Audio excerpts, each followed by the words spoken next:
दोस्तों क्या होता है कि अचानक से आप किसी सर्किट पे काम कर रहे हो और जिस सर्किट को चाहिए हो केवल 12 वोल्ट, आप उसे गलती से दे बैठे हैं 45 वोल्ट। मैं बताऊं क्या होगा? उस सर्किट को पता भी नहीं चलेगा और वो इस दुनिया से चल बसा होगा। बिल्कुल वही कल मेरे साथ हुआ। खैर, इससे रिलेटेड मैंने एक व्लॉगिंग चैनल पर एक वीडियो बनाया हुआ है, तो भाग के जाना और उस चैनल पर उस वीडियो को देख लेना, ताकि तुमको मालूम पड़ जाए कि जिस चीज़ की मैं बारे में बात कर रहा हूँ उस चीज़ की कंडीशन आखिर हुई कैसे और ये प्रॉब्लम मुझे फेस क्यों करना पड़ रहा है। तो वो वीडियो आप इस वीडियो को पूरा देख लेने के बाद जाके देख सकते हैं। मैंने लिंक दे रखा है वीडियो के डिस्क्रिप्शन में। अब दोस्तों बात कर लेते हैं कि आखिर कल हुआ क्या। कल दोस्तों मैंने जो है एक प्रोजेक्ट में काम कर रहा हूँ, उस प्रोजेक्ट पर मैंने जो है 2 साल की बनी हुई थी। वैसे मैं सारी बातें वहाँ पर शेयर कर चुका हूँ, लेकिन फिर भी साफ साफ बात कि यार इस सर्किट को मुझे देना था केवल 12 वोल्ट और गलती से मुझे ध्यान नहीं था और मैंने इसे दे दिया 45 वोल्ट। अब सोचो क्या होता है कि यार बेचारे इस सर्किट को, इस बुद्धू सर्किट को मालूम भी नहीं पड़ा और ये इस दुनिया से चल बसा। अब यहाँ पर प्रॉब्लम दोस्तों ये आ रही है कि मुझे इस सर्किट को फिर से दोबारा ठीक करना है। अब ये कैसे मालूम किया जाए कि यहाँ पर इतनी सारी चीज़ों में से कौन सी चीज़ ख़राब है? अब आप कैसे पता करेंगे? वैसे दोस्तों मैं आपको बता दूं, ये 6283 नंबर की आईसी पर बजने वाला एक सर्किट है जो कि ऑडियो एम्पलीफायर का काम करता है, ठीक है ना। अब आप लोग कैसे जानेंगे कि इसमें से कौन सा पार्ट ख़राब हुआ है जिसकी वजह से आपको स्पीकर पर कोई भी आउटपुट नहीं मिल रहा है? तो आज की इस वीडियो में दोस्तों हम लोग इसी बात को जाँचेंगे और परखेंगे कि कहाँ पर कौन सी प्रॉब्लम है जिसकी वजह से ये स्पीकर अब काम नहीं कर रहा है, यानी आउटपुट हमें नहीं निकल रहा है। तो चलिए अपने इस वीडियो को स्टार्ट करते हैं। लेकिन यार वीडियो को स्टार्ट करने से पहले यार मैं सबसे पहले आपको बता देता हूँ कि अगर तुमको मेरी ये वीडियो यहाँ पर अच्छी लग गई तो लाइक ज़रूर कर देना और साथ ही साथ में मेरे इस चैनल को सब्सक्राइब करके बेल आइकन ज़रूर प्रेस कर लेना। लेकिन मेन मुद्दा सिर्फ एक है कि यार तुम लाइक ज़रूर कर देना। तो दोस्तों जैसा कि आपने मेरी पिछली वीडियोज़ में देखा होगा कि मैंने इसकी वायरिंग को करके बताया हुआ है कि कहाँ पर कौन सा वायर आप कनेक्ट करते हैं। तो आप चाहें तो उस वीडियो को देख सकते हैं, मैं उसका भी लिंक वीडियो के डिस्क्रिप्शन में दे रहा हूँ, ठीक है ना।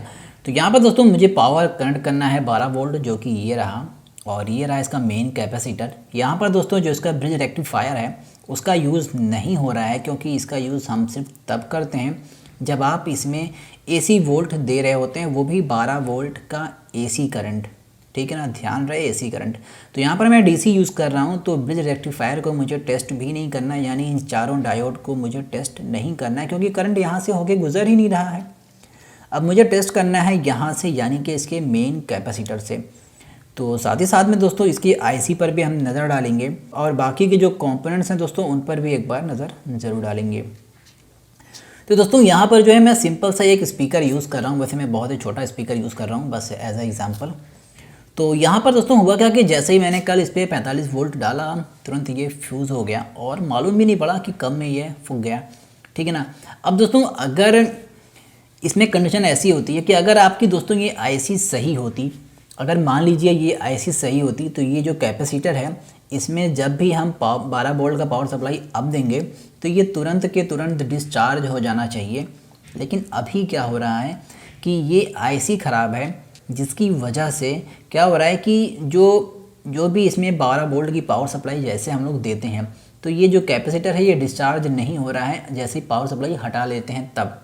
जबकि ऐसा हो जाना चाहिए था कि जैसे ही पावर सप्लाई दें और हटा लें, और अगर आईसी सही होती तो ये कैपेसिटर अपने आप डिस्चार्ज हो जाता, क्योंकि ये जो स्पीकर है ये लगातार पावर को ले रहा होता है और जो कैपेसिटर में जो चार्जिंग होती है वो तुरंत प्रोवाइड करा देता है अपने इस स्पीकर को। तो आइए फिर मैं एक बार टेस्ट कर लेता हूँ और देख लेते हैं कि यहाँ पर क्या प्रॉब्लम है। ये है मेरा 12 वोल्ट का पावर सोर्स, जिसको मैं अभी यूज़ कर रहा हूँ पावर सप्लाई की तरह या फिर बैटरी की तरह। तो एक बार टेस्ट कर लेते हैं कि इसमें वोल्टेज कितना आ रहा है। तो ये रहा प्लस वाला वायर, ये रहा माइनस वाला वायर, और अगर आप यहाँ पर ध्यान से देखें मल्टीमीटर में तो 11.86 यानी 12 वोल्ट के आसपास का करंट इसमें आ रहा है। चलिए अब इसे करते हैं साइड में यहाँ पर, और अब क्या करते हैं कि मुझे चेक कर लेना है कि इस पावर सप्लाई से जो हमारा सर्किट है वो कैसे रिएक्ट करता है। तो प्लस वाला वायर प्लस में जो कि यहाँ पर टच होगा, और माइनस वाला वायर यहाँ पर जो कि यहाँ पर टच होगा। अब दोस्तों क्या होना था कि जो हमारा जो स्पीकर है इसमें से हल्की सी करकराहट की आवाज़ आती, भले ही हमने यहाँ पर ऑक्स की केबल को काट के रखा हुआ है, जो कि ऑक्स की केबल यहाँ पर लगती, लेकिन यहाँ पर हल्का सा टच करने पर स्पीकर जो है वहाँ पर हल्की सी आवाज़ करता, करकराहट की आवाज़ करता, लेकिन अभी ऐसा नहीं हो रहा है। अब दोस्तों अगर ये ऐसी सही होगी तो मेरे इस पावर सप्लाई को हटा लेने के बाद जो हमारा कैपेसिटर है वो डिस्चार्ज हो जाना चाहिए। अब तक तो वो डिस्चार्ज हो गया होगा, तो आइए मान लेते हैं कि हमारा वो डिस्चार्ज हो गया होगा, और ऐसा सोच के हम लोग इसे टेस्ट करते हैं। तो टेस्टिंग का मल्टीमीटर ये, प्रॉप्स ये, पावर सप्लाई यानी जो इसका 12 वोल्ट का कनेक्शन आया है ये, तो मैं इसे एक बार टेस्ट करता हूँ और देखते हैं कितना वोल्टेज है। तो अगर दोस्तों आप देखें तो हमारा जो कैपेसिटर है वो अभी भी चार्ज है, जो कि धीमे धीमे डिस्चार्ज लगातार होते जा रहा है। यानी कि जो हमारा आईसी है वो अभी इस वक्त कैपेसिटर से कनेक्टेड ही नहीं है, ठीक है ना। अगर कनेक्टेड होता तो ये वोल्टेज तुरंत के तुरंत ही डिस्चार्ज हो जाता। अब जो मैंने आपको पहले बता दिया था कि यहाँ पर मैं ब्रिज रेक्टिफायर का इस्तेमाल नहीं कर रहा हूँ, तो मुझे इन डायोड्स को चेक करने की ज़रूरत भी नहीं है। सीधे सीधे हम लोग चेक करते हैं इसके कैपेसिटर को और इसकी आईसी को। अगर दोस्तों किसी तरह आवाज़ ख़राब आती तो उस कंडीशन में हम लोग यहाँ पर जो कैपेसिटर लगे हैं, छोटे छोटे जो फिल्टर्स लगे हुए हैं, जो रजिस्टर लगे हुए हैं, उन्हें हम टेस्ट करते, ठीक है ना। लेकिन यहाँ पर प्रॉब्लम है कि हमें स्पीकर पर 1% भी आउटपुट नज़र नहीं आ रहा है। तो ऐसी स्थिति में सिंपल सा फंडा है कि आपकी आईसी ही बर्न हुई है। लेकिन अगर आपके साथ ऐसा ना हो, आपके साथ अगर आवाज़ ख़राब आ रही हो और आवाज़ में थोड़ा सा डिस्टरबेंस हो, चरचराहट, करकराहट की आवाज़ हो, तो उस वक्त आप स्पीकर से कनेक्टेड जो भी फ़िल्टर्स हैं, जैसे कि ये दोनों फ़िल्टर कैपेसिटर जो हैं ये ख़राब होते। लेकिन यहाँ पर जब ये डिस्चार्ज ही नहीं हो रहा है, इसका मतलब आईसी हमारी यूज़ ही नहीं हो रही है इस 12 वोल्ट के थ्रू।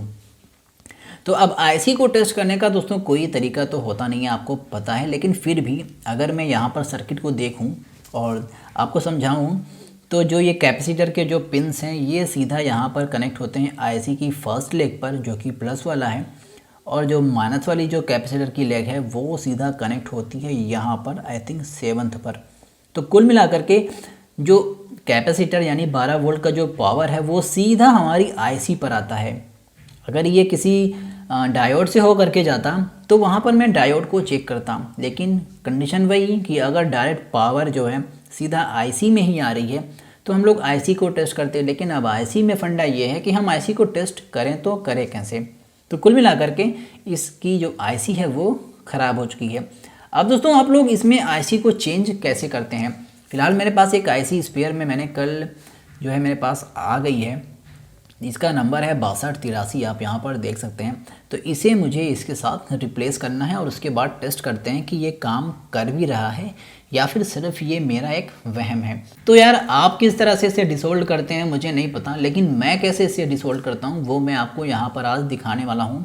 तो यार यहाँ पर मैं यूज़ करूँगा इस तरह के कॉपर वायर का, और इसी से मैं इसके सभी जो रांगे हैं यानी कि जो सोल्डरिंग एलिमेंट है मैं उसे जो है सक करूँगा इसकी मदद से। आइए फिर देख लीजिए मेरा तरीका। पहले मैं इन्हें ही अलग कर लेता हूँ ताकि ये बीच बीच में बाधा ना बने।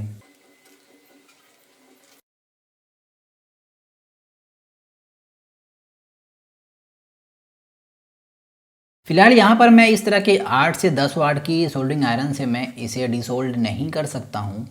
तो कुल मिलाकर के मुझे चेंज करना होगा अपनी सोल्डरिंग आयरन को, जो कि है इस वक्त 80 वाट की सोल्डरिंग आयरन। इसकी मदद से मैं इसे आसानी से निकाल सकता हूँ। तो आइए फिर इसे अब यहाँ से निकालना स्टार्ट कर लेते हैं। और नई वाली आईसी हमारी ये रही। इसका सिंपल सा फंडा ये है कि इस कॉपर के वायर को जब आप गर्म करके इसकी लेग्स पर रखेंगे इसकी आईसी पर, तो ये नीचे लगी हुई सोल्डरिंग एलिमेंट्स को अपने ऊपर सक करता जाएगा।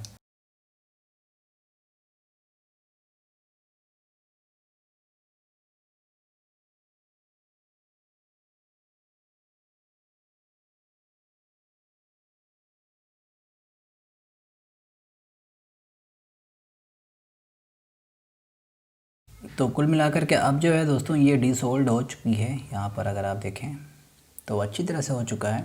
थोड़ी मेहनत ज़रूर हो गई, लेकिन क्या करें, आईसी चेंज करने में हमेशा प्रॉब्लम होती ही है। तो अब इस आईसी को दोस्तों निकाल लेते हैं जो कि है पुरानी। और अगर मैं आपको ध्यान से दिखाऊं तो यार ये कहीं से भी ख़राब नहीं हुई है और ना ही कहीं से इसमें बर्निंग की प्रॉब्लम आई हो कि मैं कह सकूं कि हाँ यार ये बर्न हुई है। कहीं से भी ऐसी कोई खास दिक्कत ना होने के बावजूद कैसे कह सकते हैं कि यार ये ख़राब है, लेकिन फिर भी ख़राब तो है ही।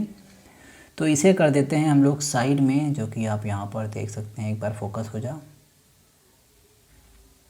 कुछ ज़्यादा ही क्लोज में आ जाता हूँ कैमरे की। तो ये रहा वो यूज्ड वाला जो कि अभी भी इसमें से निकला हुआ है, और इसे करते हैं साइड में। और अब लेते हैं एकदम सही वाला जो कि अभी बिल्कुल नया है और इस पर कोई भी यहाँ पर सोल्डिंग के मार्क नहीं है। तो इसे लगा लेना है बिल्कुल ऐसे ही जैसे यहाँ पर ये लगा हुआ था, और वापस से इसे हम लोग सोल्ड कर लेते हैं। तो चलिए इसका भी एक छोटा सा टाइम लैप्स।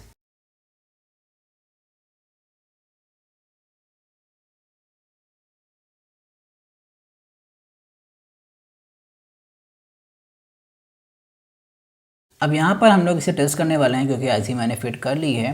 तो यहाँ पर हम लोग इसके पावर केबल को भी कनेक्ट कर लेते हैं और इसके बाद इसके स्पीकर को भी हम लोग कनेक्ट कर लेंगे।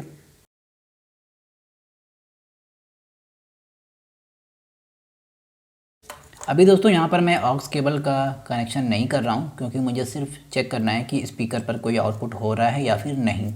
तो अब इसे हम लोग टेस्ट कर लेते हैं कि क्या ये हमारा सक्सेस हुआ कि नहीं। तो अभी यहाँ पर मैं हीट सिंक नहीं लगा रहा हूँ क्योंकि बस मैं कुछ सेकंड ही इसे प्ले करूँगा।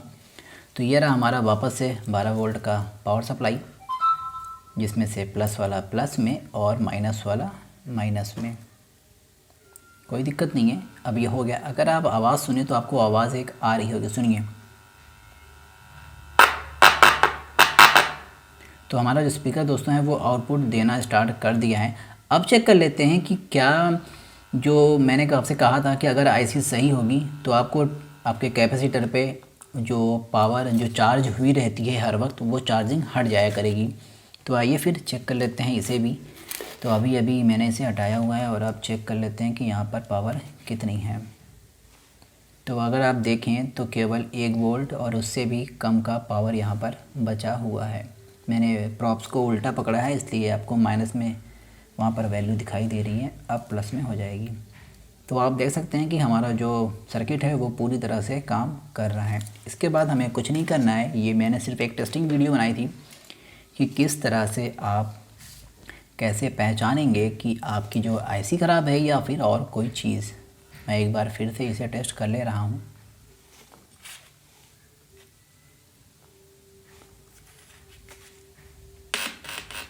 आप यहाँ पर देख सकते हैं।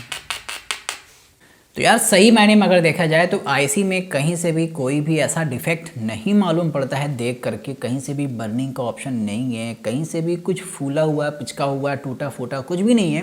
जबकि आईसी में ऐसा हो जाता है कि कहीं ना कहीं से वो चटक जाता है। लेकिन मैं सच बताऊँ, मेरे एक्सपीरियंस के हिसाब से चटकता या फिर कहीं से अगर कोई डैमेज आईसी पर हो रही है, चाहे ट्रांजिस्टर हो चाहे आईसी हो, अगर वोल्टेज कुछ सेकंड तक के लिए, एम्पियर और वोल्टेज दोनों ही कुछ सेकंड के लिए अगर उस पर आईसी पर पड़ रही है या फिर ट्रांजिस्टर पर पड़ रही है, तभी वो आईसी या फिर ट्रांजिस्टर चटकता है, टूटता है या फिर कहीं से जलने जैसी कुछ दिखाई देती है सामने से।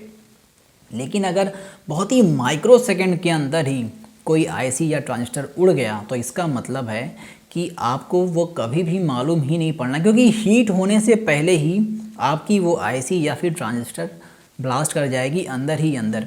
अगर आप यहाँ पर देखें, वैसे मैं पूरी कोशिश करूँगा, तो अगर आप यहाँ पर देखें तो इसमें कहीं पर भी कुछ भी यार ख़राबी है ही नहीं, ठीक है ना। कहीं पर भी कुछ भी ख़राबी है ही नहीं, बस अचानक से उड़ गया। एंड थैंक्स टू यार nivonexpress.com, जिससे मैंने ऑलरेडी इस आईसी को मंगवा करके रखा हुआ था अपने पास। मुझे नहीं पता था कि कभी ये मुझे काम भी आएगा, बस मैंने ऐसे ही यार इस आईसी को परचेज़ कर लिया था उनसे, और आज वो वही अचानक से मुझे रातों रात जब ख़राब हुई मेरी ये वाली आईसी, तो मुझे वो आज काम कर गई। फ़िलहाल अब मेरे पास ये सिंगल आईसी बची थी, अगर ये भी मेरी वजह से, मेरी गलतफहमी की वजह से 45 वोल्ट पड़ जाता है तो यार ये भी ख़राब हो ही जाएगी। लेकिन अच्छा हुआ कि मैंने ऑलरेडी निवॉन एक्सप्रेस से इस आईसी को परचेज़ करके रखा हुआ था, जो कि मुझे बहुत ही चीप प्राइस में पड़ा था। आप चाहें तो अभी जाएं, वीडियो के डिस्क्रिप्शन में मैंने उन वेबसाइट का लिंक दे रखा है, आप वहाँ से देख करके समझ लीजिए कि आपको कौन सी आईसी आपके हिसाब से चाहिए। वैसा ज़रूरी नहीं ना कि आप आईसी ही परचेस करें, आपको जो कुछ भी परचेस करना हो आप उसकी वेबसाइट से जा करके परचेस कर सकते हैं। तो दोस्तों आपको मेरी ये वीडियो कैसे लगी जल्दी से नीचे कमेंट में बता दीजिएगा यार। वीडियो अच्छी लगे तो लाइक ज़रूर कर देना। और हाँ, एक चीज़ और कि मैंने शुरू में ही वीडियो के कहा था कि मैंने अपने व्लॉगिंग वाले चैनल पर भी एक वीडियो डाल के रखा हुआ है इस प्रॉब्लम से रिलेटेड, क्योंकि मैंने यहाँ पर तो आपको सिर्फ आईसी चेंज करते बताते हुए और प्रॉब्लम को सॉल्व कैसे करते हैं वो मैंने सिखाया, लेकिन ये सारी चीज़ें हुई क्यों, किस वजह से हुई, इसके बारे में अगर आपको जानना है तो आपको मेरे व्लॉगिंग वाले चैनल पर जा करके मेरी उस वीडियो को ज़रूर देखना चाहिए। तो दोस्तों फिर मिलते हैं किसी और अमेजिंग सी वीडियो में, तब तक के लिए बाय बाय।